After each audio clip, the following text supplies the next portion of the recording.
There wasn't a single human shadow in sight. The entire world was deathly silent. There was no smell in the air, no sound of wind. Walking on the hard ground, they couldn't even hear their own footsteps. Everyone was gripped by deep unease. They arrived at the departure hall, which was also completely deserted. The phones had no signal, all the machines were powered off, and every clock had stopped at the exact same time. Most eerily, all the food and drinks had no taste, and even matches couldn't be lit. The group began to fumble around, trying to make sense of the situation. Just then, the blind girl suddenly claimed she could hear a faint gnawing sound, though no one else heard it. Because she had no vision, her hearing was far more sensitive than the others. She insisted the sound was coming from far away, slowly approaching the airport. Once it got closer, everyone would be in serious danger. The girl pleaded in terror for everyone to take off in the plane and leave immediately. But the aircraft's fuel had already been depleted, and the backup fuel at the airport had lost its original effect. With no conditions for takeoff, the group decided to stay and try to figure out a solution. Soon they discovered something interesting.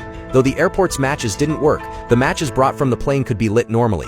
Inspired, they brought the airport's food and drinks onto the plane. After a short while, the food and drinks regained their original flavor. One man boldly theorized that time flowed normally inside the plane, so items returned to normal, but they just needed some time to recover. This meant that if they brought fuel onto the plane, it should also work. Just as hope began to rise, everyone finally heard the faint gnawing sound. It was exactly like the blind girl had described, approaching them step by step. A sense of dread filled each person. They all agreed they had to leave immediately.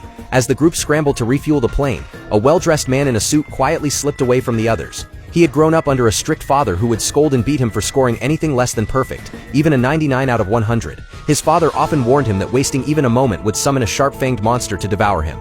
The terrifying chewing sounds now reminded him of that childhood nightmare. The intense psychological pressure pushed him over the edge. In his eyes, everyone else had become hideous monsters. And just then, the real crisis arrived. An entire horde of grotesque monsters appeared in the distance, advancing toward them.